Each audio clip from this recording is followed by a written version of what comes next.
নমস্কাৰ, মই মজিদ। বন্ধুসকল, লগতে চামক আজি 9টা গুৰুত্বপূৰ্ণ খবৰ। প্ৰথমটো খবৰ, অসমত আকৌ এবাৰ হ'ব বিজেপি চৰকাৰ।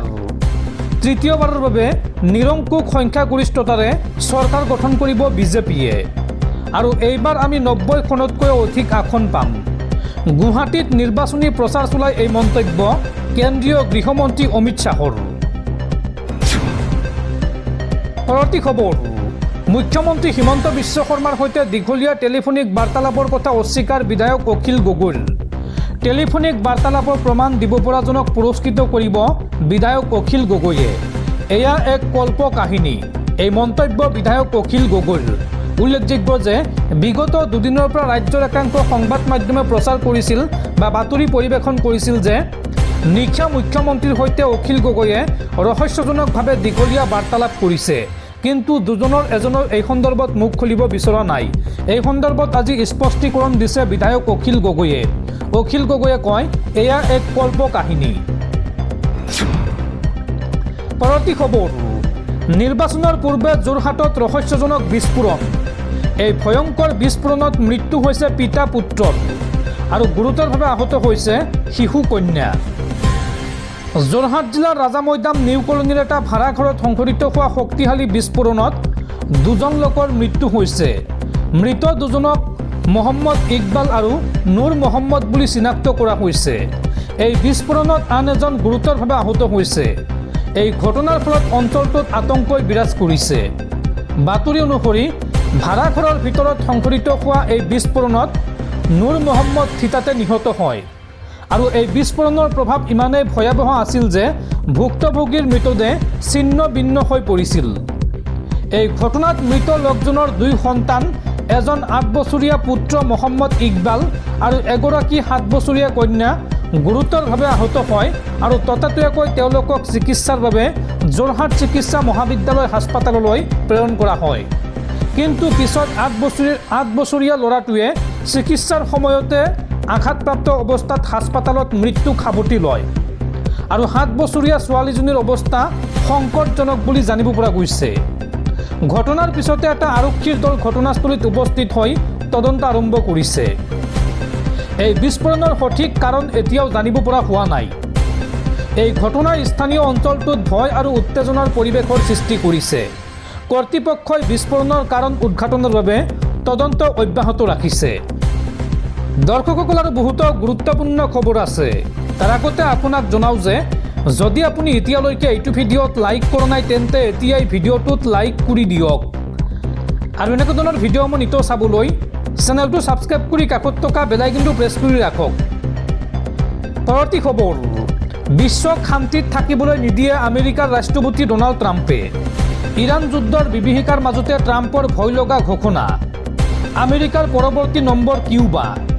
গভীৰ আৰ্থিক সংকটত ভুগি থকা ৰাষ্ট্ৰখনক এইবাৰ আক্ৰমণৰ লক্ষ্য কৰি লৈছে আমেৰিকা যুক্তৰাষ্ট্ৰই। আৰু ডনাল্ড ট্ৰাম্পৰ এই ঘোষণাত এতিয়া স্তম্ভিত হৈ পৰিছে যুদ্ধ বিৰোধী বিশ্বৰ শান্তিকামী জনতা। পৰৱৰ্তী খবৰ, গুৱাহাটীত কেন্দ্ৰীয় গৃহমন্ত্ৰী অমিত শ্বাহৰ ৰোড শ্ব'ত জুবিন গাৰ্গৰ হত্যাৰ ন্যায় বিচাৰি প্ৰতিবাদ। গামোচাত জাষ্টিছ ফৰ জুবিন গাৰ্গ লিখি প্ৰতিবাদ জুবিন অনুৰাগীৰ। জয় জুবিন দা ধ্বনিৰে প্ৰতিবাদ একাংশ যুৱকৰ। আৰু আৰক্ষীয়ে যুৱক কেইজনৰ পৰা কাঢ়ি নিলে গামোচা। কেমেৰাত বন্দী হৈছে এই দৃশ্য। পৰৱৰ্তী খবৰ, এইবাৰ বিধানসভা ভাঙি চূৰ্ণ বিচূৰ্ণ কৰাৰ হুংকাৰ AIUDF প্ৰধান মৌলানা বদৰুদ্দিন আজমলৰ। এইবাৰ নিৰ্বাচনত জয়ী হৈ AIUDFৰ বিধায়কে চৌদিশৰ পৰা মুখ্যমন্ত্ৰীক হেঁচি ধৰিম আৰু AIUDFৰ বিধায়কৰ পৰা মুখ্যমন্ত্ৰী মামা পলাব লাগিব, এই মন্তব্য বদৰুদ্দিন আজমলৰ। পৰৱৰ্তী খবৰ, সন্মানীয় সমষ্টি শিৱসাগৰত এইবাৰ হত্যাকাৰীক টিকট দিছে বিজেপিয়ে। 61জন লোকক হত্যা কৰিছে শিৱসাগৰ সমষ্টিৰ বিজেপিৰ প্ৰাৰ্থী কুশল দুৱাৰী ওৰফে জয়ন্ত হাজৰিকাই। এই সন্দৰ্ভত বিস্ফোৰক অভিযোগ শিৱসাগৰ সমষ্টিৰ ৰাইজৰ দলৰ প্ৰাৰ্থী অখিল গগৈৰ। নিৰ্বাচনী সভাত কুশল দুৱাৰীৰ বিৰুদ্ধে এইবাৰ বিস্ফোৰক অভিযোগ অখিল গগৈৰ। কুশল দুৱাৰী ওৰফে জয়ন্ত হাজৰিকাই 61জন মানুহক হত্যা কৰাৰ গুৰুতৰ অভিযোগ অখিল গগৈৰ। হত্যা কৰা 61জন লোকৰ তালিকা আছে শিৱসাগৰৰ ৰাইজৰ দলৰ প্ৰাৰ্থী অখিল গগৈৰ হাতত। 2000 চনৰ 27 আগষ্টত উত্তম ফুকনক গুলীয়াই হত্যা কৰিছিল কুশল দুৱৰীয়ে। 1998 চনত জয়ন্ত হাজৰিকাই 7জনৰো অধিক লোকক হত্যা কৰাৰ অভিযোগ অখিল গগৈৰ। জয়ন্ত হাজৰিকাই 100জনৰো অধিক লোকক হত্যা কৰিছে বুলি সন্দেহ অখিল গগৈৰ। এটা সন্মানীয় সমষ্টি শিৱসাগৰত বিজেপিৰ প্ৰাৰ্থী হত্যাকাৰী কুশল দুৱৰী জিকিব জানো? মানুহক হত্যা কৰা কুশল দুৱৰীয়ে কেনেকৈ সাহস পালে শিৱসাগৰ সমষ্টিত নিৰ্বাচন খেলিবলৈ? এয়া শিৱসাগৰবাসী আৰু অসমবাসীক অপমান কৰিছে বিজেপিয়ে। মই নাভাবোঁ অসমৰ আটাইতকৈ সৰব আৰু শক্তিশালী বিধায়ক অখিল গগৈৰ বিৰুদ্ধে প্ৰতিদ্বন্দ্বিতা কৰিব পাৰিব বিজেপিৰ প্ৰাৰ্থীগৰাকীয়ে। এই মন্তব্য বিধায়ক অখিল গগৈৰ। পৰৱৰ্তী খবৰ, শিশুৰ বাবে এইবাৰ ইণ্ডোনেছিয়াই নিষিদ্ধ কৰিলে সামাজিক মাধ্যম। 16 বছৰৰ তলৰ শিশুৱে ব্যৱহাৰ কৰিব নোৱাৰিব সামাজিক মাধ্যম। এই সন্দৰ্ভত গুৰুত্বপূৰ্ণ ঘোষণা ইণ্ডোনেছিয়া চৰকাৰৰ। পৰৱৰ্তী খবৰ, হিন্দু মুছলমানৰ ৰাজনীতিত অতিষ্ঠ হৈ এইবাৰ বিজেপি ত্যাগ কৰিলে সুভাষ চন্দ্ৰ বসুৰ নাতিয়েক চন্দ্ৰ কুমাৰ বসুৱে। বিজেপিত যোগ দিয়াটো আছিল আমাৰ ঐতিহাসিক ভুল। যি দলৰ উদ্দেশ্য কেৱল নিৰ্বাচনত জিকা আৰু ভোটাৰৰ মাজত মেৰুকৰণৰ সৃষ্টি কৰা। এই মন্তব্য কৰি দল ত্যাগ কৰিছে সুভাষ চন্দ্ৰ বসুৰ নাতিয়েক চন্দ্ৰ কুমাৰ বসুৱে।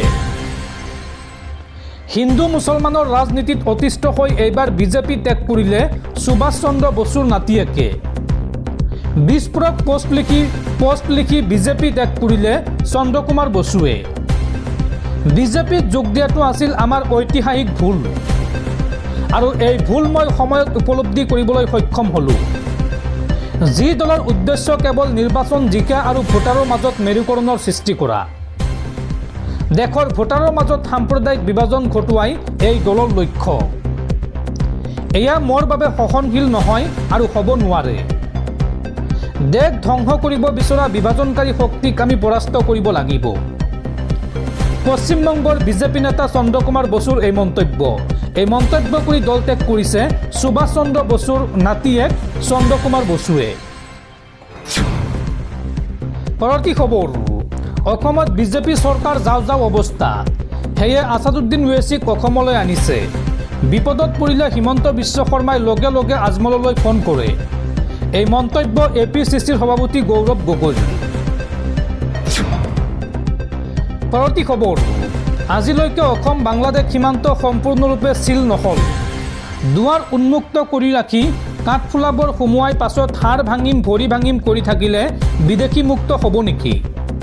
আজি যদি ৰাইজৰ ধনেৰে অসমৰ কিবা উন্নয়ন হৈছে তেন্তে সেইখিনি ভোগ কৰিবলৈ ভৱিষ্যতে অসমৰ খিলঞ্জীয়া জীয়াই থাকিবগৈনে? এই মন্তব্য প্ৰাক্তন IPS বিষয়া ভায়লেট বৰুৱাৰ। পৰৱৰ্তী খবৰ, ইৰাণৰ সৈতে যুদ্ধ আৰম্ভ কৰি এইবাৰ বিপদত পৰিছে মাৰ্কিন ৰাষ্ট্ৰপতি ডনাল্ড ট্ৰাম্প। আমেৰিকা যুক্তৰাষ্ট্ৰত চৰকাৰ বিৰোধী প্ৰতিবাদ। ৰাষ্ট্ৰপতি ট্ৰাম্পৰ যুদ্ধ আৰু নীতিৰ বিৰুদ্ধে প্ৰতিবাদত উত্তাল আমেৰিকাৰ ৰাজপথ।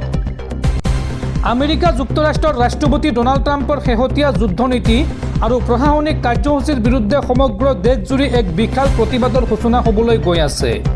আগন্তুক দিনত আমেৰিকাৰ বিভিন্ন প্ৰান্তৰ ৰাজপথত লাখ লাখ জনতা ওলাই আহি চৰকাৰৰ এই নীতিসমূহৰ বিৰুদ্ধে তীব্ৰ ক্ষোভ উজাৰিব বুলি আশা কৰা হৈছে। ৱাশ্বিংটন DC, নিউয়ৰ্ক, লছ এঞ্জেলছকে ধৰি দেশখনৰ প্ৰধান চহৰসমূহত এই প্ৰতিবাদী সমদলসমূহ অনুষ্ঠিত হোৱাৰ পূৰ্ণ সম্ভাৱনা আছে, যিয়ে শেহতীয়া সময়ৰ আটাইতকৈ ডাঙৰ চৰকাৰ বিৰোধী প্ৰদৰ্শনৰ ৰূপ ল'ব পাৰে। প্ৰাপ্ত তথ্য অনুসৰি ৰাষ্ট্ৰপতি ট্ৰাম্পৰ প্ৰশাসনে গ্ৰহণ কৰা শেহতীয়া সামৰিক পদক্ষেপ আৰু বৈদেশিক তথা ঘৰুৱা নীতিসমূহক লৈ দেশখনৰ একাংশ নাগৰিকৰ মাজত তীব্ৰ অসন্তুষ্টিৰ সৃষ্টি হৈছে। প্ৰতিবাদকাৰী সংগঠনসমূহৰ মতে চৰকাৰৰ এই যুদ্ধমুখী স্থিতি আৰু বিতৰ্কিত নীতিসমূহে কেৱল আন্তঃৰাষ্ট্ৰীয় পৰ্যায়ত অস্থিৰতাৰ সৃষ্টি কৰাই নহয়, বৰঞ্চ দেশৰ অৰ্থনীতি আৰু সাধাৰণ নাগৰিকৰ জীৱনলৈকে ভাবুকি কঢ়িয়াই আনিছে। সেয়ে চৰকাৰক নিজৰ সিদ্ধান্তৰ পৰা বিৰত ৰখাৰ দাবীৰে বিভিন্ন মানৱ অধিকাৰ কৰ্মী সংগঠন আৰু সাধাৰণ নাগৰিকে একত্ৰিত হৈ এই বিশাল প্ৰতিবাদী কাৰ্যসূচীৰ আহ্বান জনাইছে। এই বিশাল প্ৰতিবাদৰ প্ৰতি লক্ষ্য ৰাখি সমগ্ৰ আমেৰিকাতে নিৰাপত্তা ব্যৱস্থা অতি কটকটীয়া কৰি তোলা হৈছে। প্ৰশাসন আৰু স্থানীয় আৰক্ষী বিভাগে যিকোনো অপ্ৰীতিকৰ পৰিস্থিতি চম্ভালিবলৈ ব্যাপক প্ৰস্তুতি চলাইছে আৰু হোৱাইট হাউচ তথা অন্যান্য গুৰুত্বপূৰ্ণ চৰকাৰী ভৱনসমূহৰ চৌপাশে নিৰাপত্তাৰক্ষীৰ সংখ্যা বৃদ্ধি কৰিছে। আনহাতে চৰকাৰৰ সমৰ্থনকাৰীসকলে দাবী কৰিছে যে ৰাষ্ট্ৰপতিৰ এই নীতিসমূহ দেশৰ ৰাষ্ট্ৰীয় নিৰাপত্তা আৰু ভৱিষ্যতৰ স্বাৰ্থত অত্যন্ত জৰুৰী আছিল। এই পৰিস্থিতিত লাখ লাখ জনতাৰ এই সম্ভাৱ্য প্ৰতিবাদে আমেৰিকাৰ ৰাজনৈতিক আৰু সামাজিক প্ৰেক্ষাপটত কেনে প্ৰভাৱ পেলাব সেয়া সমগ্ৰ বিশ্বৰ বাবে এক গুৰুত্বপূৰ্ণ পৰ্যবেক্ষণৰ বিষয় হৈ পৰিছে।